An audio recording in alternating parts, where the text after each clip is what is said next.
ఇటీవల 2019లో జరిగిన సార్వత్రిక ఎన్నికల్లో తెలుగుదేశం పార్టీ ఎంతటి ఘోర పరాజయాన్ని చవిచూసిందో ప్రత్యేకించి చెప్పాల్సిన అవసరం లేదు. ఇక అందరినీ తలదన్నేలా వైఎస్ఆర్సీపీ పార్టీ అధికారంలోకి వచ్చి ఆంధ్రప్రదేశ్ని ఇప్పుడు ఏలుతుందని చెప్పాలి. కానీ ఇప్పుడు తెలుగుదేశం పార్టీ ఎక్కడా కనిపించడం లేదు.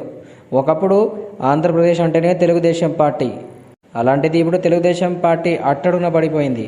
ఇదిలా ఉంటే త్వరలో ఇప్పుడు జీహెచ్ఎంసీ ఎన్నికలు ఉన్నాయి. ఎమ్మెల్సీ ఎన్నికల్లో హైదరాబాద్ ఇప్పుడు తమ పార్టీల వాళ్ళు అక్కడ తమ ప్రచారాన్ని మొదలు పెట్టారు.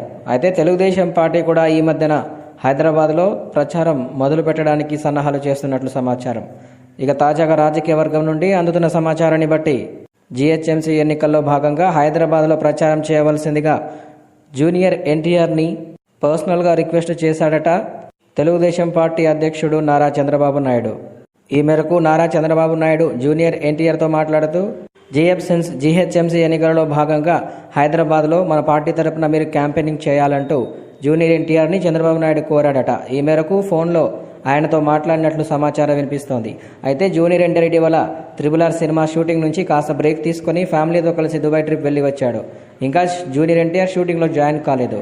అయితే ఈ ఎన్నికల ప్రచారంలో భాగంగా ఓ వారం రోజులు తెలుగుదేశం పార్టీ తరపున క్యాంపెయినింగ్ చేయవలసిందిగా నారా చంద్రబాబు నాయుడు జూనియర్ ఎన్టీఆర్ని రిక్వెస్ట్ చేసినట్టు ఇప్పుడు రాజకీయ వర్గం నుండి సమాచారం అందుతోంది. ఈ మేరకు ఎన్టీఆర్ ఇంకా ఆలోచించి చెబుతానని నారా చంద్రబాబు నాయుడుకి చెప్పడం జరిగిందని తెలుస్తోంది.